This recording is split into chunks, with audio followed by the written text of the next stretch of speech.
రహదారుల ప్రమాదాలు అరికట్టి ప్రజల ప్రాణాలను కాపాడాలని బాపట్ల జిల్లా సంయుక్త కలెక్టర్ చామకూరి శ్రీధర్ చెప్పారు.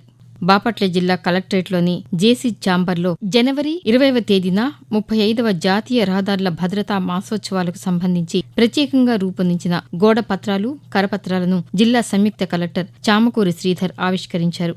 ఈ సందర్భంగా జేసీ శ్రీధర్ మాట్లాడుతూ ప్రమాదాల నియంత్రణకు ప్రభుత్వం చర్యలు తీసుకుంటుందని చెప్పారు. రాష్ట్ర వ్యాప్తంగా ప్రభుత్వం ప్రతిష్టాత్మకంగా చేపట్టిన సామాజిక సాధికారిక బస్సు యాత్ర జనవరి 22వ తేదీన బాపట్ల జిల్లా చీరాల నియోజకవర్గంలో జరగనున్నట్లు చీరాల నియోజకవర్గం వైసీపీ బాధ్యులు కరణం వెంకటేష్ చెప్పారు. చీరాల రామకృష్ణాపురంలోని ఎమ్మెల్యే క్యాంపు కార్యాలయంలో జనవరి 21వ తేదీన జరిగిన విలేకరుల సమావేశంలో చీరాల వైసీపీ బాధ్యులు కరణం వెంకటేష్ సాధికారిక బస్సు యాత్ర వివరాలను వెల్లడించారు. రాష్ట్ర వ్యాప్తంగా ప్రభుత్వం ప్రతిష్టాత్మకంగా చేపట్టిన సామాజిక సాధికారిక బస్సు యాత్ర బాపట్ల జిల్లా చీరాలలో వైఎస్సార్ కాంగ్రెస్ పార్టీ చీరాల ఇన్ఛార్జ్ కరణం వెంకటేష్ ఆధ్వర్యంలో జనవరి 22వ తేదీన నిర్వహించారు. కార్యక్రమానికి మంత్రి మేరుగ నాగార్జున, బాపట్ల జిల్లా వైఎస్సార్ కాంగ్రెస్ పార్టీ బాధ్యులు, రాజ్యసభ సభ్యులు మోపిదేవి వెంకటరమణ, బాపట్ల ఎంపీ నందిగం సురేష్, ఎమ్మెల్సీ పోతుల సునీత తదితరులు హాజరయ్యారు. రాబోవు సార్వత్రిక ఎన్నికలను సమర్థవంతంగా నిర్వహించాలని బాపట్ల జిల్లా ఎస్పీ వకుల్ జిందాల్ పోలీసు అధికారులు, సిబ్బందికి సూచించారు. జనవరి 23వ తేదీన బాపట్ల జిల్లా ఎస్పీ క్యాంపు కార్యాలయ సమావేశపు హాలులో జిల్లాలోని పోలీసు అధికారులకు, సిబ్బందికి ఎన్నికల విధుల నిర్వహణకు సంబంధించిన అంశాలపై జిల్లా ఎస్పీ శిక్షణా తరగతులు నిర్వహించారు. దేశ స్వాతంత్ర్యం కోసం త్యాగాలు చేసిన అమరవీరులు, స్వాతంత్ర్య సమరయోధులను స్ఫూర్తిగా తీసుకుని అభివృద్ధి వైపు అడుగులు వేయాలని బాపట్ల జిల్లా కలెక్టర్ పి రంజిత్ బాషా తెలిపారు. జనవరి 26వ తేదీన బాపట్ల జిల్లా కలెక్టరేట్ ప్రాంగణంలోని పోలీస్ కవాతు మైదానంలో 75వ భారత గణతంత్ర దినోత్సవ వేడుకలు ఘనంగా జరిగాయి. కార్యక్రమానికి ముఖ్య అతిథిగా హాజరైన జిల్లా కలెక్టర్ పి రంజిత్ బాషా జాతీయ జెండా ఆవిష్కరించారు. కార్యక్రమానికి ముందుగా కలెక్టర్ రంజిత్ బాషా పోలీసుల నుంచి గౌరవ వందనం స్వీకరించారు. వైసీపీ ప్రభుత్వంతోనే రాష్ట్ర అభివృద్ధి సాధ్యమని బాపట్ల జిల్లా చీరాల ఎమ్మెల్యే కరణం బలరామకృష్ణమూర్తి అన్నారు.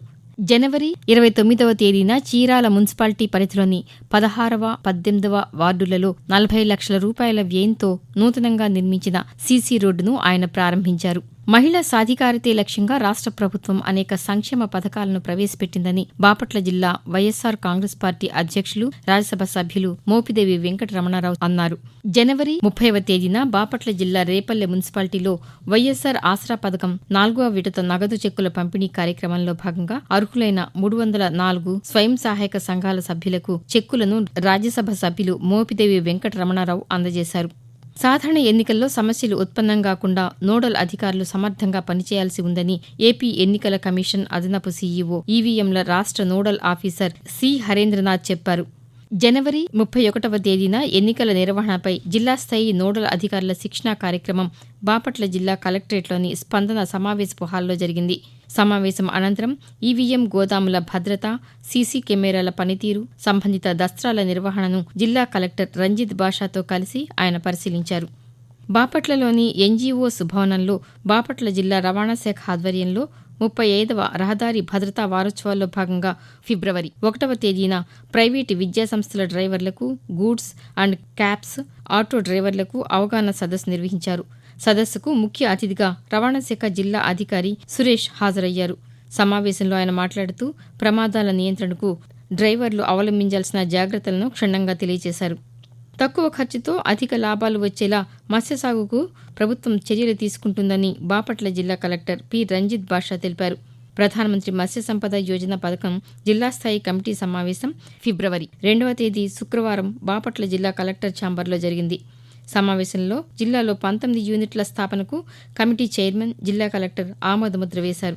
సాధారణ ఎన్నికల నిర్వహణకు అవసరమైన మానవ వనరులు అధికారులు సమకూర్చుకోవాలని బాపట్ల జిల్లా కలెక్టర్ పి రంజిత్ బాషా తెలిపారు. ఫిబ్రవరి 3వ తేదీ ఎన్నికల నిర్వహణపై అన్ని శాఖల జిల్లా అధికారులతో శనివారం బాపట్ల జిల్లా కలెక్టరేట్లోని స్పందన సమావేశ హాల్లో జిల్లా కలెక్టర్ అత్యవసర సమావేశం నిర్వహించారు. అనారోగ్యంతో బాధపడుతూ ఆర్థికంగా ఇబ్బందులు ఎదుర్కొంటున్న నిరుపేదలకు ముఖ్యమంత్రి నిధి ద్వారా రాష్ట్ర ప్రభుత్వం అండగా నిలుస్తుందని బాపట్ల వైఎస్సార్ కాంగ్రెస్ పార్టీ అధ్యక్షులు, రాజ్యసభ సభ్యులు మోపిదేవి వెంకటరమణారావు అన్నారు.